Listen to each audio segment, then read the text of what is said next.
In June of 2024, I visited the Petrified Forest National Park in Arizona.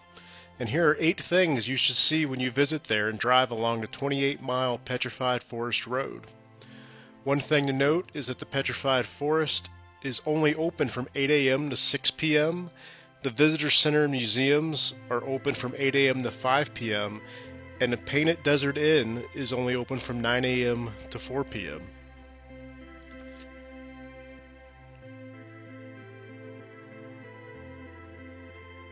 Here's a map of the 28-mile road, and in this video I'll showcase some of the points that you should see along there.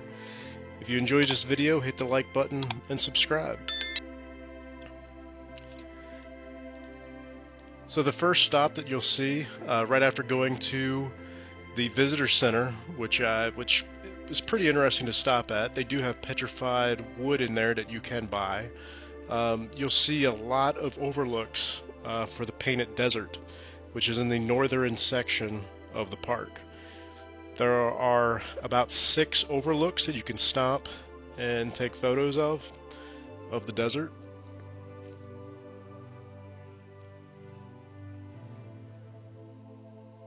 When I was there in June, it was about 109 degrees, so there's not a lot of facilities in this park, so make sure you bring a lot of water with you. After stopping at several overlooks, the next point that you want to see is the Painted Desert Inn, National Historic Landmark. Inside there, they do sell ice cream, there's self-guided tour, and there is a large petroglyph that you can take a look at, as well as several paintings on the walls.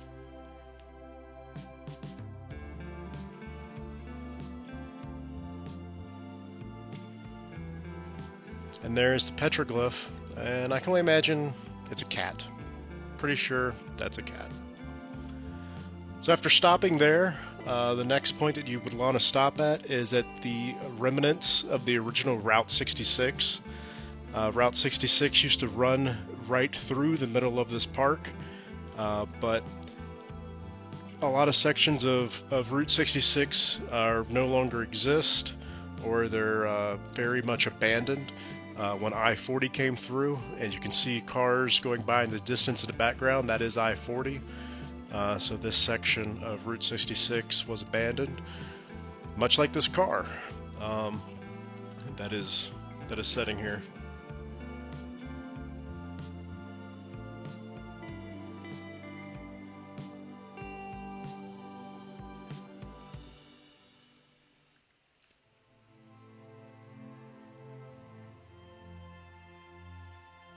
I don't know the entire backstory behind this car, if this was something they found here or they transported it here, but it's right along the road. It's an easy stop to take a look at.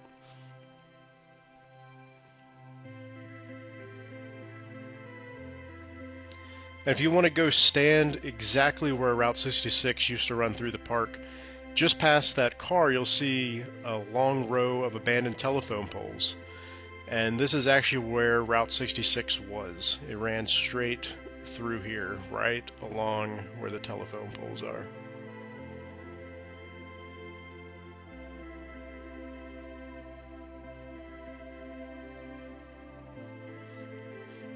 The next thing that you should definitely stop and see is what they call newspaper rock.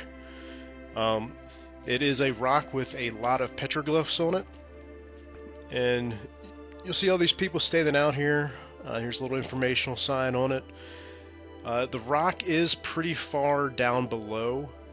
I would highly encourage you to take a set of binoculars or a pretty nice camera with a zoom lens. This is what it looks like just if you're standing up above with no zoom.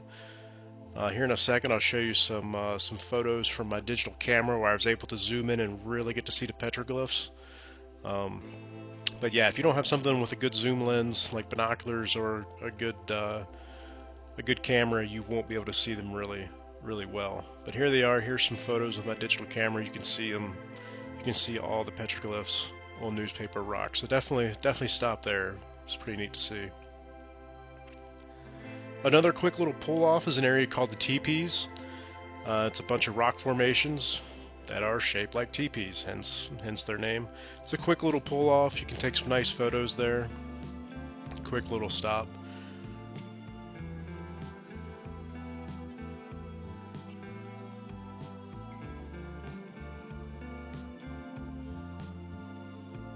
If you want to do any short little hikes, I would highly encourage you hiking the Blue Mesa Trail. This is a 1 mile loop trail. The trail's paved. There is some elevation gain at the very beginning. That 120-foot elevation change is at the beginning. It's pretty steep. It occurs over maybe like 1/8 of a mile. So you will go straight downhill in the beginning, walk around some flat area, and then it's straight uphill back out. If you want to see more of that hike, I have a link in the description below where I have a longer video detailing that hike.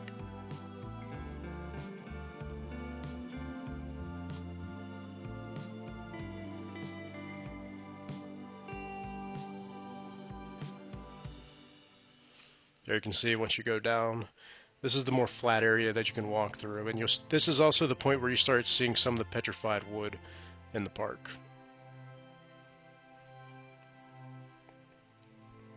Another area you may want to stop at, it's called the Jasper Forest Overlook. This is where you can really start seeing a lot of the petrified wood scattered around and even get up close to some of it.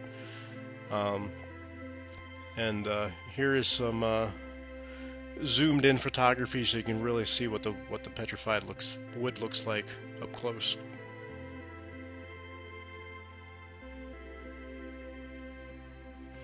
Next on the list is the Crystal Forest hike. This is another short hike. It's around 1 mile. It's much more flat. You are completely exposed out here. So again, make sure you have plenty of water. But this is the point that probably has the most petrified wood in the park. As you can get really up close to it, you can touch it, and you really see a lot of the different colors in the petrified wood, which is caused by different minerals. Again, I have a much longer version of this hike, I'll leave a link in the description below, where I showcase a lot more details of the hike. But like you can see here, you can see just how much petrified wood and how you can just walk right up to it and touch it. I mean, and you see how big the logs are on this trail. Again, this is pretty easy hike. It's flat, it's paved. The only thing about it is you are exposed, and like I said, when I was there, it was 109 degrees, so you need a lot of water. It was also very windy. Sunscreen, water, something you definitely need there.